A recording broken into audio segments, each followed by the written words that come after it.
Halos lahat ng 23 barangay sa Kawit, Cavite lubog sa baha. Ang ilang kalsada hindi na madaanan ng maliliit na sasakyan.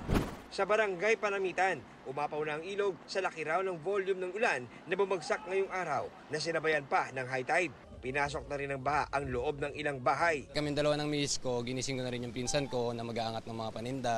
Tapos yung mga rep namin, inangat na rin namin. Sa katabing bayan ng Noveleta, nagmistulang parking lot ang matataas sa kalsadang ito sa dami ng mga sasakyang nakaparada para di malubog sa baha.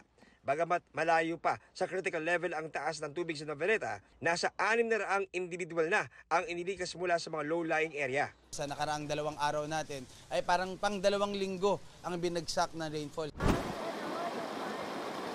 Dagdag problema naman sa pagbaha ang mga bumarang water lily sa Ilog Mariano sa Binyan, Laguna. Umapaw ito kaya hindi madaanan ang ilang kalsada. Nagtulong-tulong ang mga volunteer, taga-barangay at LGU para maalis ang mga nakabarang water lily. Sa Baradong Imbornal naman isinisisi ang pagbaha sa ilang barangay gaya ng De La Paz at San Jose. Kaya nagbayanihan ang ilang residente para matanggal ito. 18 barangay naman sa Candaba, Pampanga ang lubog sa baha. Ang kalsadang ito na nagdudugtong sa naturang bayan at San Miguel, Bulacan, putol na at hindi na madaanan. Sa barangay San Agustin, bangka na ang transportasyon. Halos umabot na sumbong ng kainan na ito ang baha sa barangay Lasip, Calasiao, Pangasinan. Pinasok ng baha ang daang-daang bahay. Ang mga residente nagbabalsa na. Kaninang umaga, nirescue ng otoridad ang ilang residente sa barangay dahil sa lakas ng agos ng baha.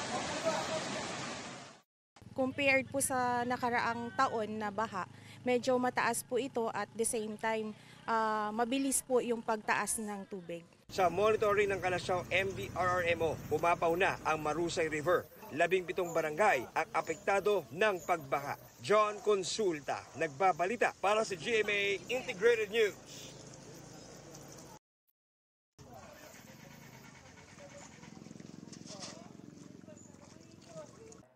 Huwag magpahuli sa mga balitang dapat niyong malaman. Mag-subscribe na sa GMA Integrated News sa YouTube.